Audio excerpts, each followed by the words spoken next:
boye malamu ezali toujours libaku malamu mpona biso kokutana na bino ntango nyonso ete basango ya mboka epesamaka mpona koyebana kopartager avec nous le compatriote Jules Mulumba, porte-parole des Wazalendo, défenseur de la République, pour nous faire le point sur la situation sécuritaire dans son ensemble dans la province du Nord Kivu. Ce rendez-vous était prévu pour 48 heures. Tozo pour présenter excuse parce qu'on n'a pas su le faire, je n'étais pas disponible, mais quand même, Tozawana, pour Nakoyeba Banda. Mon amboka Jules Mulumba, bonjour et bon début de semaine. Bienvenue sur CT News. Oui, bonjour Madame Chancellor, ça faisait longtemps. Bonjour à tous les auditeurs et bon début de la semaine à tous. Merci de la disponibilité. Très souvent, quand on vous reçoit comme ça, il y a des gens qui disent Chancellor, on a vidéo, tu vas localiser,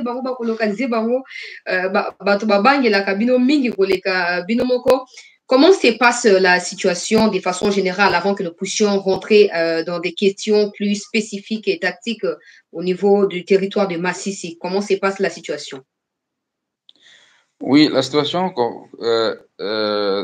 depuis tout ce temps, nous nous affrontons et ce qu'il faut peut-être noter, c'est que elle a évolué positivement en notre faveur, oui, mais aussi l'ennemi continue à se renforcer. Il y a maintenant l'Ouganda qui est entré en jeu de la manière la plus officielle.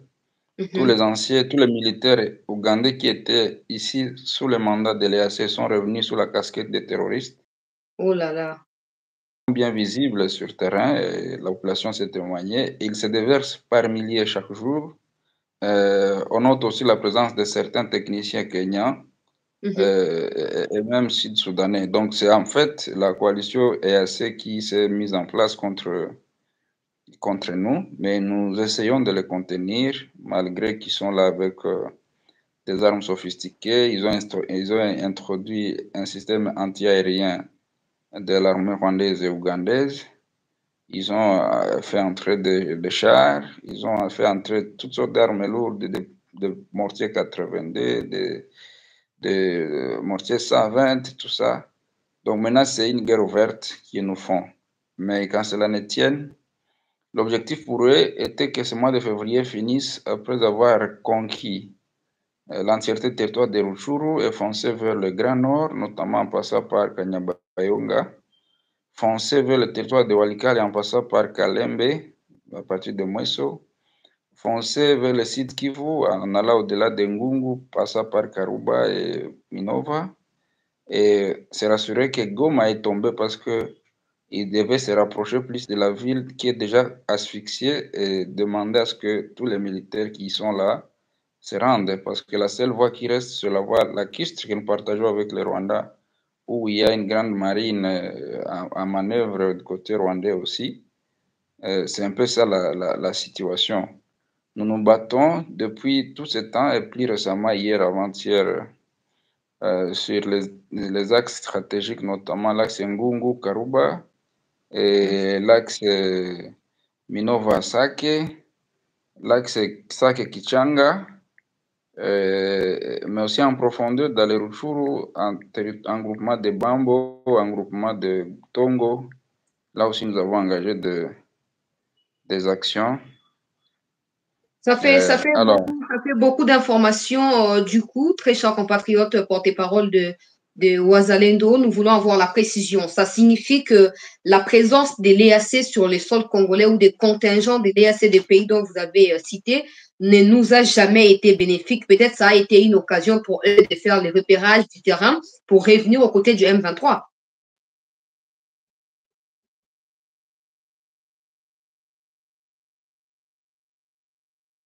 Allô? Oui.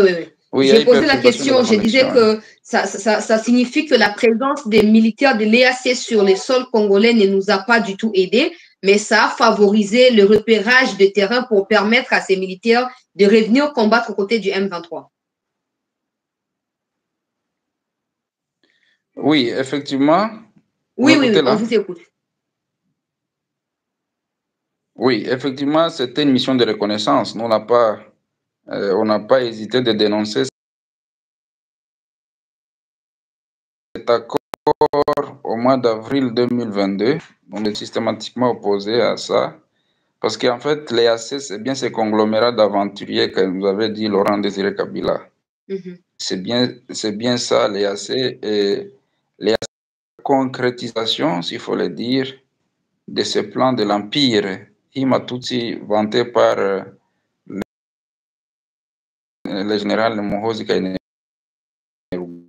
Alors, il n'était pas là pour nous aider, et si ça ne dépendait que de moi, toute cette époque d'embrasser l'histoire devrait être arrêtée pour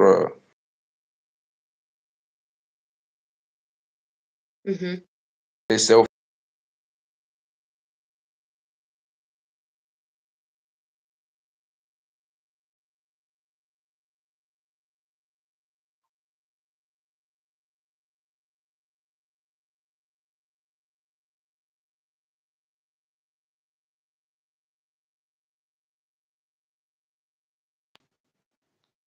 Allô? Les VPM a signé un accord avec, vous étiez en train de parler du VPM de la Défense.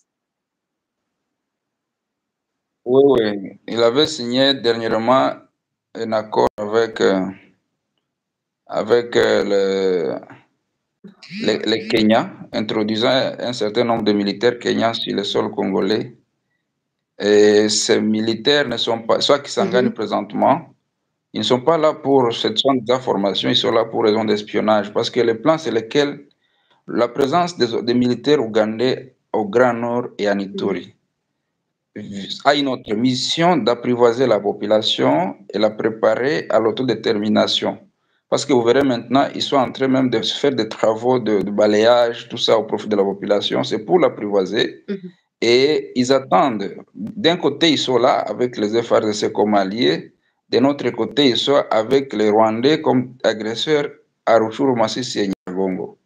Et pendant ce temps, les Kenyans sont qui s'engagent pour raison d'espionnage. La situation qui va arriver, c'est que on va embraser la situation une bonne fois pour toutes, depuis Kisangani jusqu'à Kindu, et on va vivre la situation d'IRCD en 1998, quand les villes et les villages tombaient par la simple déclaration. Et il est prévu que le Katanga va être aussi assiégé par la sécession katangaise, et un coup de force devrait frapper Kinshasa pour embraser la situation une bonne fois pour toutes, et le Congo sera émietté en 3 parties. Là, c'est un plan qu'on ne devrait pas négliger parce que nous avons accès à des renseignements profonds au sein même des RDF comme des UPDF. Et donc, les Kenyans qui sont à Kisangani, les Ougandais qui sont faire jonction avec les terroristes qui sont à Rutshuru, Masisi et qui essaient de foncer vers Walikale et le plan de manœuvre. Ça veut dire que ça pourrait déboucher à un coup d'État. En tout cas, nous ne le souhaitons pas, mais pour essayer de comprendre clairement, parce que là, vous parlez un langage purement militaire ou peut-être stratégique, mais pour nous qui ne sommes pas du domaine, ça veut dire qu'il y a un plan de coup d'État qui se profile à l'horizon.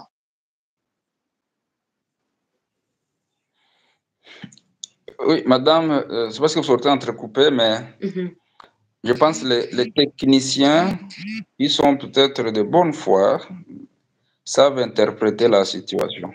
Le plan de coup d'État existe bel et bien. Ça aurait été exécuté même avant les élections. Toutes les déclarations que le fameux John Numbi était en train de faire, ça ne cachait rien d'autre qu'un coup d'État qui était en préparation.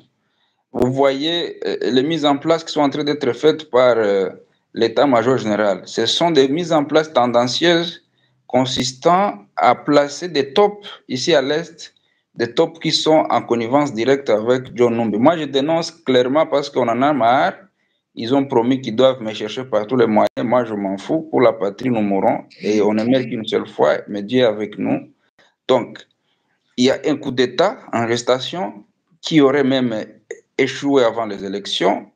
Et c'est que les commandants, les traîtres commandants qui sont en train de faire sur le terrain, c'est humilier à la fois la République, mais aussi mettre en difficulté le président pour que si une fois il procède à cette histoire de coup de force, la population dise qu'on en avait marre, le président a échoué, tant pis, ouf, on est un peu soulagé. C'est ça ce qui s'est passé. Cette guerre, on peut la gagner spontanément. mais on la tire à longueur de journée parce qu'on voudrait à tout prix atteindre un certain niveau où la population est fatiguée, où les Ouazalendo lâchent, et puis carrément ils vont faire un coup de force. N'importe quand, je le dis bien n'importe quand, toutes les batteries sont mises en marche. Là, c'est une alerte que je lance parce que nous, on ne voudrait plus vivre la situation de 1961 avec Lumumba, on ne voudrait plus vivre la situation de 2001 avec Laurent Désiré Kabila, par les mêmes acteurs et par les mêmes procédés. Je pense que gouverner, c'est prévenir et on doit être prudent. Avant les élections, le président de la République a été convié à plusieurs réunions qui étaient de guet-apens. À Entebbe en Ouganda, à Arusha en Tanzanie, à Dubaï, je ne sais pas, pour des histoires de l'environnement ou quoi, de tout ça. C'était des plans absolument montés où on devait exécuter une mission. Les gens qu'on avait arrêtés qui avaient acquis des histoires des parcelles de concession à l'aéroport, c'était un plan bien projeté. La présence de Kagame au Congo-Brazzaville à Maluku, tous ceux qui sont là comme sont des cultivateurs sont des militaires commandos. Et d'ailleurs, certains se sont déjà infiltrés à Kinshasa.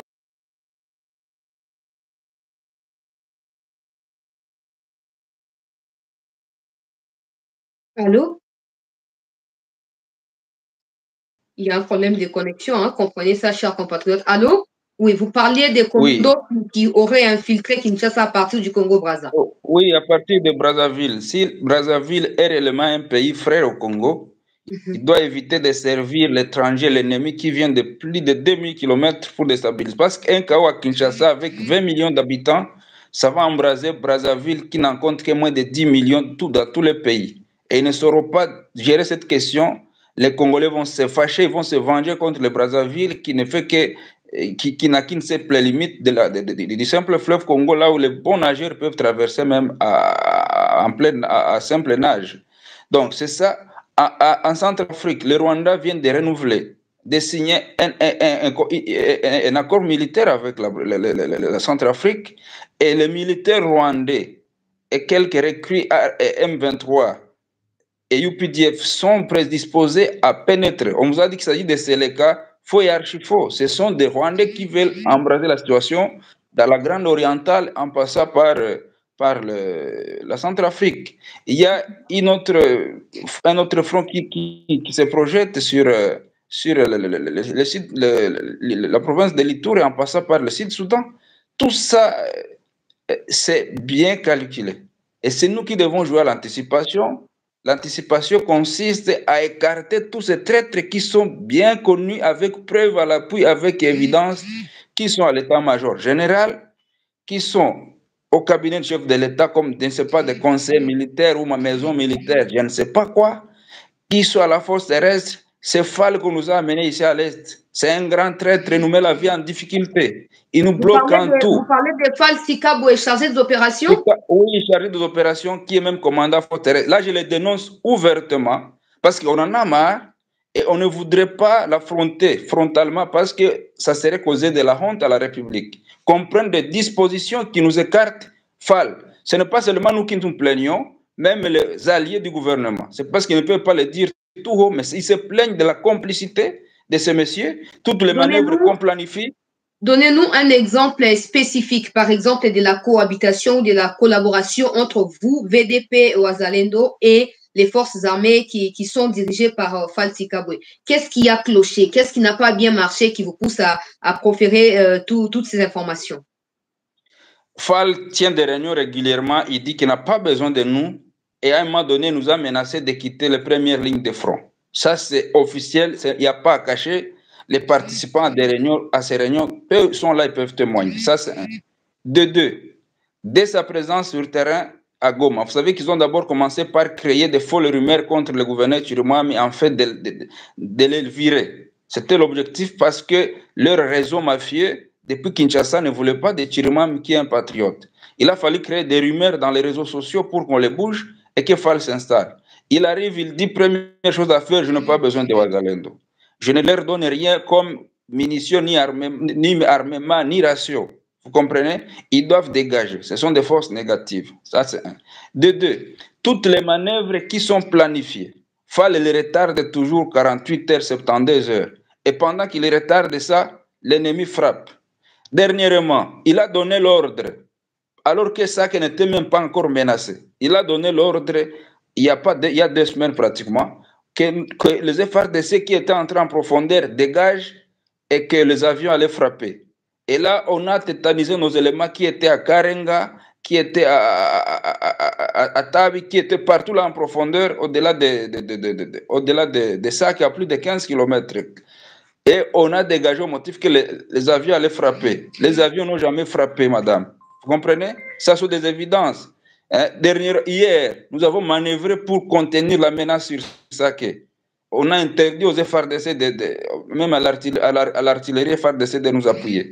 Les munitions s'épuisent, on ne sait rien nous donner. Le président de la République a reconnu que nous sommes des héros.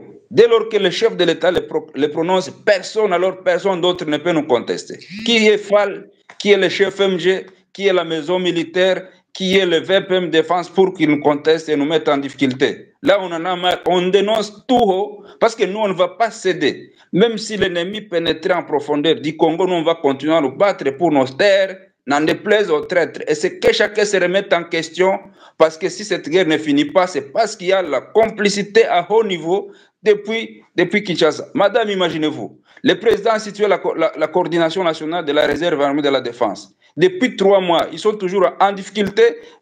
On les bloque au niveau du ministère de la Défense. On ne veut pas les installer. On ne sait pas leur donner des moyens. Ils travaillent difficilement. Les Mayans qu'on a vu les pendus dans les réseaux sociaux. Ils sont ici. Ils ne savent rien. Même pour avoir les papiers, il faut demander l'autorisation, les papiers duplicataires. Vous voyez, pour faire même les moindres rapports. Et dans ces conditions, on veut qu'on gagne la guerre comment? Non, nous dénonçons ça. Nous approuvons la volonté du chef de l'État de sauver ce pays, mais ses collaborateurs au plus haut niveau ne sont pas positifs. On en a marre avec ces gens. On ne veut pas accepter que le Congo sombre dans des difficultés, dans le chaos, parce qu'il y a des gens qui entassent des milliards de dollars dans cette guerre et qui complotent à la fois avec l'ennemi. Que chacun dans ses fonctions se réexamine et qu'il sache ce qu'il fait pour la République et qu'il donne compte, qu'il rende compte de ce qu'ils font dans cette guerre. Donc, avec l'intention du chef de l'État de vouloir en finir avec l'insécurité à l'Est, cette question me traverse à l'esprit. Au niveau de l'État-major, il y a un souci. Au niveau du ministère de la Défense, il y a un souci. Au niveau de la coordination des opérations sur terrain, il y a un souci. Le président et les citoyens, comme on l'a dit, les mieux informés de la République. Alors ici, nous supposons que le président devrait être au courant de ça. Et si c'est vrai ce que vous dites, vous ne pensez pas que le président aurait déjà réajusté les tirs depuis longtemps et passé à d'autres solutions? Peut-être que c'est juste des incompréhensions qu'il faut régler dans l'amiable. Il y a déjà qui embrayent le chef de l'État. Moi, je pense. Il y a les gens qui embrayent le chef de l'État et puis il y a des gens qui ne l'aident pas. En fait, les chefs de l'État ou le chef dans toute organisation, ils donnent des idées et puis il y a des techniciens qui doivent orienter ça pour faire ça, pour en faire naître des réalisations. Vous comprenez? C'est ce qui manque dans ce pays. Le Rwanda, c'est le même. Le Rwanda, c'est le même qui nous ont agressés en 96, en 98, en 2005, en 2012. On ne peut pas refaire les mêmes erreurs. Il faut voir la situation sur le terrain. C'est la même situation qu'on a vécue avec l'M23-1. En débandade, il a suffi qu'un beau patriote se retrouve au CNS. À cette époque, Pierre Lumbi. CNS, il va dribbler Kabila. Tango Fort, par la grâce de Dieu, il est frappé par des sanctions à l'international. Il est viré du poste de commandant force terrestre. On a mis Jean-François Olenga. Il est encore vivant, on peut le consulter comment on a fait. Jean-François Olenga comme commandant force terrestre. Et puis Baouma, il vient à Goma pour remplacer le général Mayala Vainqueur qui était épuisé et qui dénonçait et qui voulait démissionner de l'armée si on ne changeait pas le commandement. Mayala avait failli se faire zigouiller à Bunagan avec le colonel Mamadou. Mais quand il a suffi d'un petit changement et pendant quelques 5 mois, Baouma a mis sur place un système de défense. Il a renvoyé à Kinshasa tous les commandants qui étaient complices. Moi, j'étais acteur dans cette guerre en 2012. Je sais vous dire ce que j'ai dit. J'étais témoin oculaire. Il a peaufiné de bonnes stratégies avec la collaboration du général François Olenga. Tous les traîtres qui étaient identifiés ont été embarqués dans l'avion Kinshasa. Baouma lui-même avait sollicité les officiers loyaux qui puissent l'aider dans le commandement. Baouma n'était pas surchargé. Il était le seul général au Nord Kivu.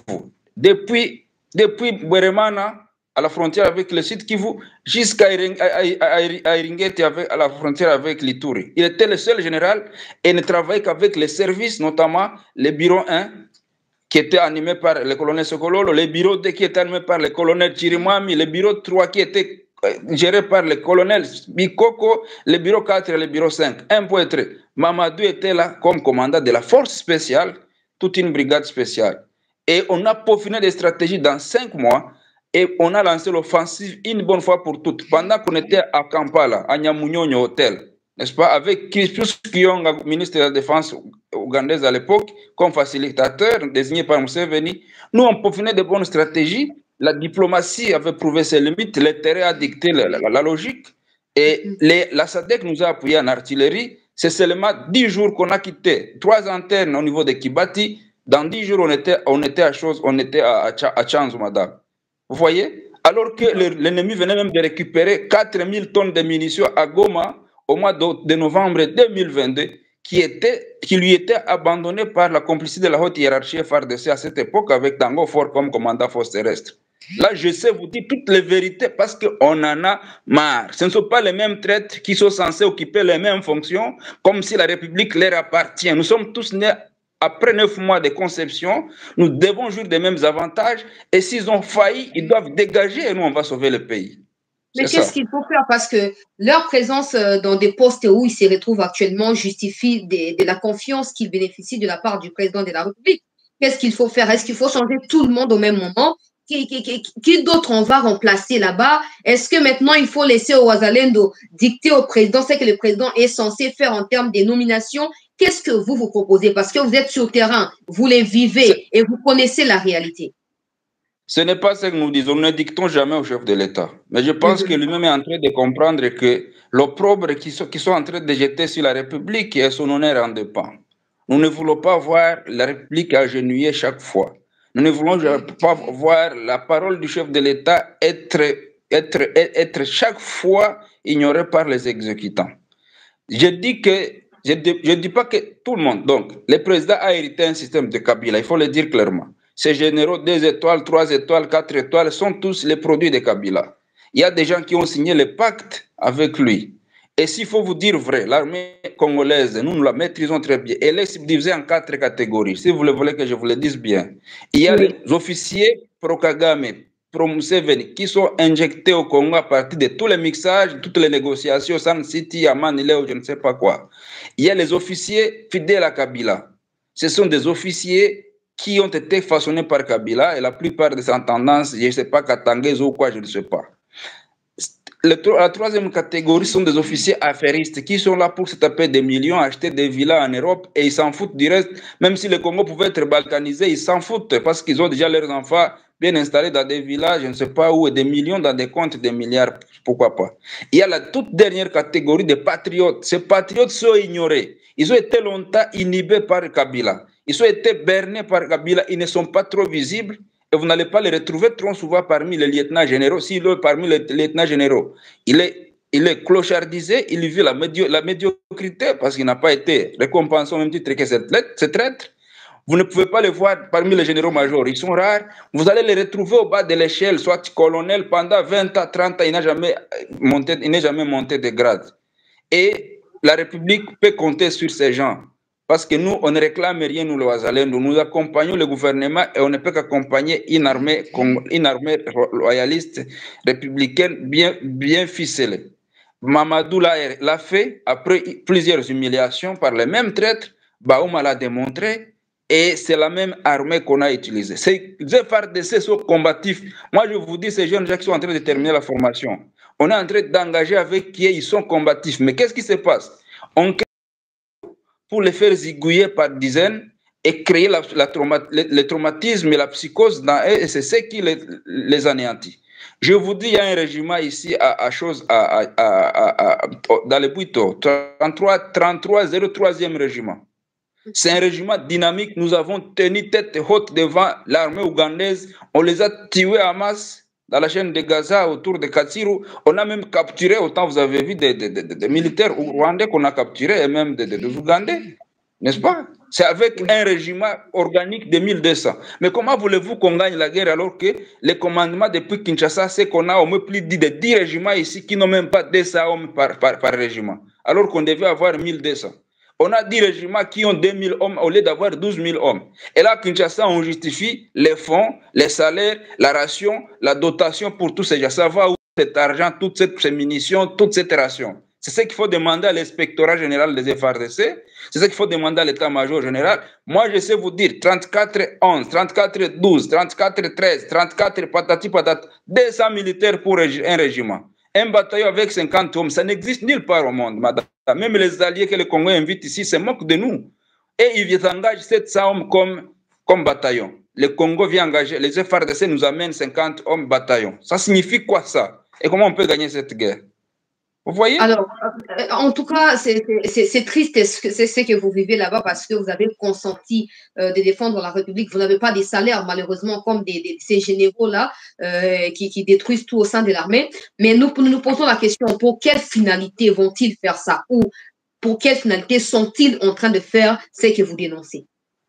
Non, je vous ai dit la catégorisation. Il y en a qui font ça pour plaire à leur patron, parce qu'ils sont à la fois militaires congolais, à la fois militaires rwandais et ougandais. Là, je sais vous donner, je vous donne le cas de Bosco Ntaganda. À La Haye, il reconnaît qu'il est rwandais, né au Rwanda, grandi au Rwanda, formé par les FPR et caporal au Rwanda et puis général au Congo. Ça, c'est un cas. Il y en a autant de Bosco Ntaganda dans ce pays et qui sont à la commande. Vous voulez qu'il plaise qu'il y a Tshisekedi ou Kagame qui est leur père, à Museveni qui est leur père. Il y a la catégorie de ces kabylistes patentés. Ils disent que Tshisekedi ne leur a rien donné. Tout ce qu'ils ont, c'est grâce à Kabila parce qu'ils sont des millionnaires. Ils restent à la commande. Vous voulez qu'il plaise à qui? Il y a ces affairistes qui ont vendu leur cœur à Satan. Ils ont besoin de millions. Ils s'en foutent du reste. Que 1000 tombes, 2000, 3000 militaires, ils s'en foutent. Vous comprenez? Et vous voulez qu'il plaise à qui? À Tshisekedi. Il n'y a que cette petite catégorie. Et là, je sais bien vous citer tous ces gens qui ont été